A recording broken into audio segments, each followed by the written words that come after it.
Bonjour à tous, on se retrouve aujourd'hui en compagnie de Valentin. et Ruben sur l'outil Looker. On avait vu dans la précédente vidéo une introduction à l'outil et maintenant on va se concentrer un peu plus sur la couche sémantique, sur la partie développeur et on va essayer de comprendre comment tout cela fonctionne. Alors Valentin, je te laisse présenter l'architecture.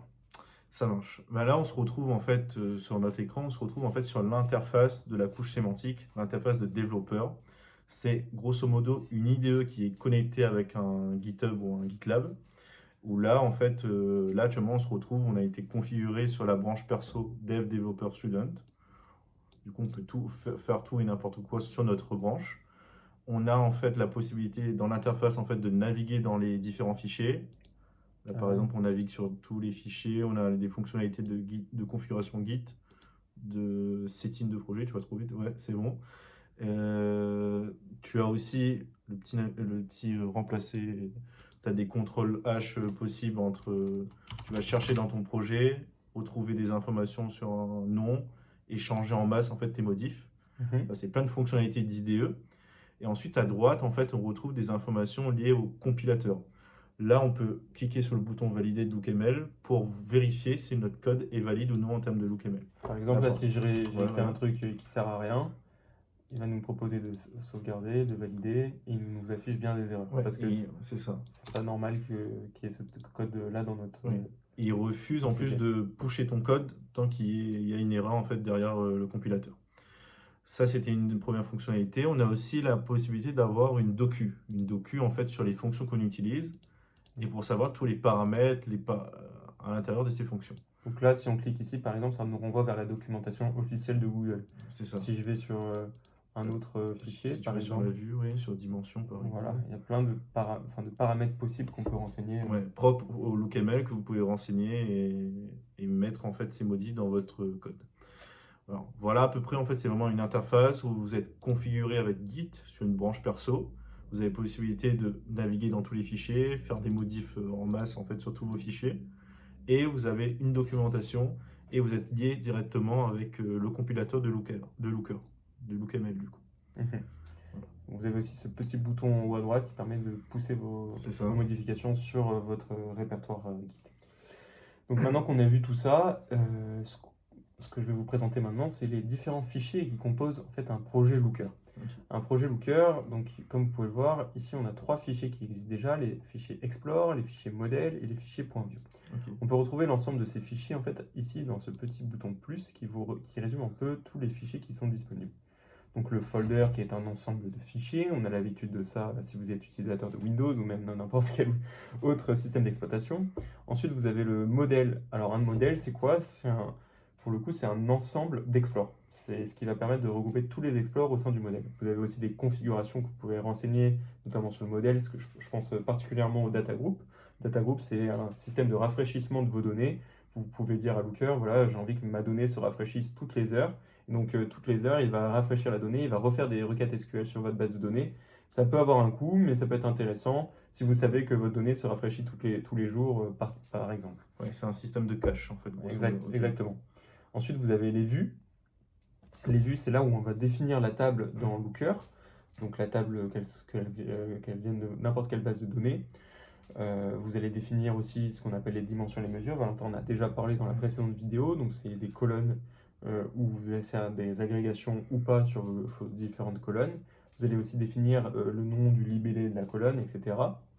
Donc là, c'est vraiment la définition de la table.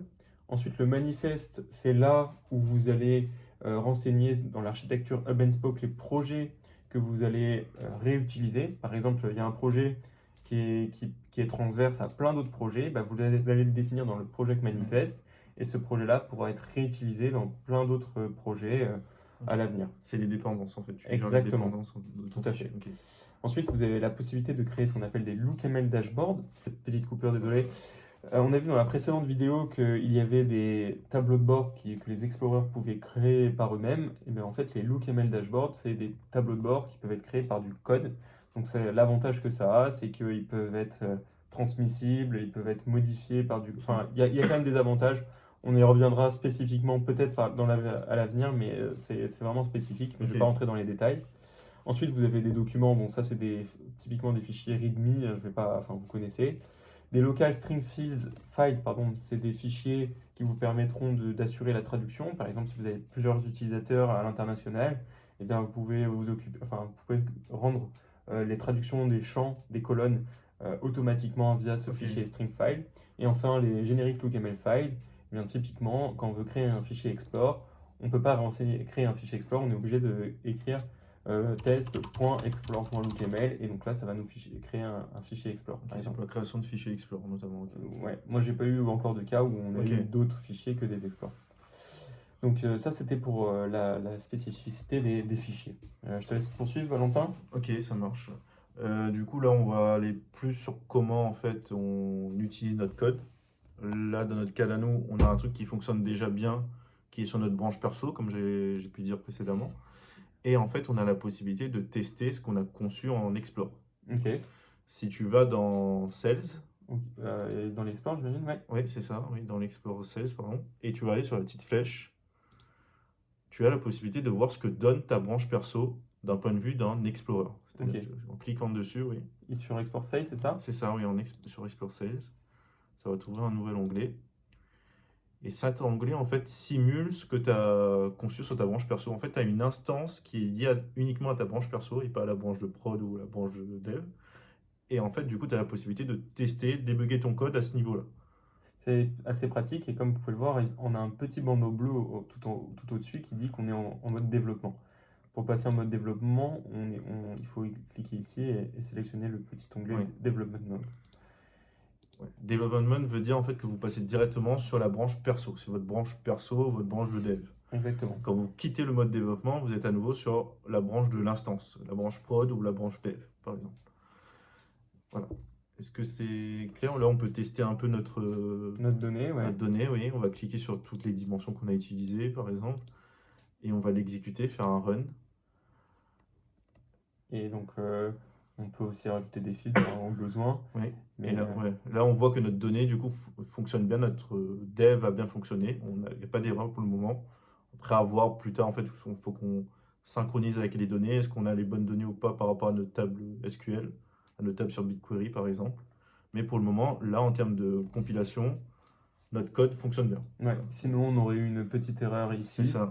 Et des fois, vous pouvez aussi, comme je vous l'ai dit dans la précédente vidéo, consulter le SQL généré et vous pouvez essayer de comprendre directement dans le SQL qu'est-ce qui n'allait pas et en traduisant dans le lookml. Yes. Ok, on va repartir un petit peu sur notre cas pratique à nous. Là, pour bien expliquer, on a pris un peu notre table, pour ceux qui ont suivi un peu notre vidéo DBT, on a pris notre table des ventes magasins, du coup, qu'on va retrouver ici. Notre table des ventes magasins, où là, on définit du coup nos dimensions et nos mesures sur notre table des magasins, des ventes magasins. Ensuite, on a notre Explore, du coup, où là, on définit juste que notre Explore, c'est une table qui est liée à la vue Sales, on est d'accord? Et ensuite, on a notre modèle qui nous donne juste l'information de la connexion et du cache mis en place. Voilà. Est-ce que c'est clair? C'est super clair. On a volontairement pas voulu rentrer dans les grandes lignes de comment on a codé ça, parce que ça sera Ouais. l'objet de prochaines vidéos, même au pluriel. C'est ça. Donc, en tout cas, moi, c'est très clair pour moi. J'espère que ça l'a été aussi pour vous. Et je pense qu'on peut se retrouver pour une prochaine vidéo. Yes. Eh Salut. bien, merci à vous et en espérant que ça vous a plu.